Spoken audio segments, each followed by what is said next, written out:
هو الجن بيتحرق بالنار؟ يعني احنا لو عايزين نحرق جن نحرقه بالنار؟ لا. طب هو ازاي الجن مخلوق من نار والنار تحرقه؟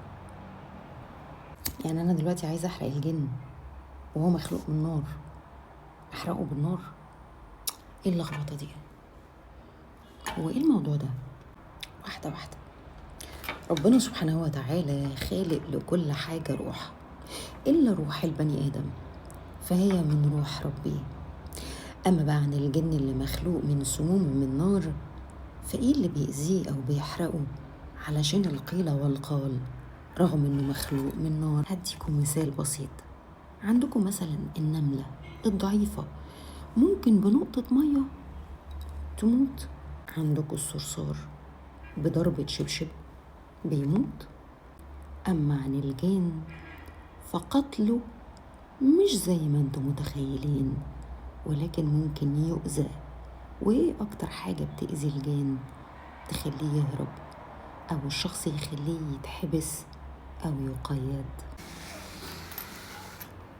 كلام الله، كلام الله وبالحروف القرآنية هي فقط. من تؤذي الجان وتنزل عليه أكنها نار الله الموقدة، فما يقدرش يتحملها، فبالتالي يا يهرب يا الشخص اللي بيقرأ القرآن متمكن يقدر ينفيه أو يحبسه أو يأيده. يعني أداة حرق الجان هي القرآن الكريم، كلام الله بالطريقة الصحيحة. لو قرئ على أي جان من شياطين الجان المشركين بالله عز وجل، لأن مش كل الجان مشرك ومش كل الجان شيطان من شياطين الجان، هم فئة.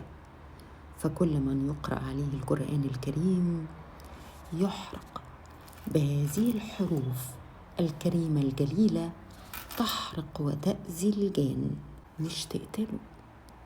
أدوات قتل الجان حاجة تانية وأساسها برضو القرآن. عرفتوا ازاي الجن بيتم حرقه رغم انه مخلوق من نار؟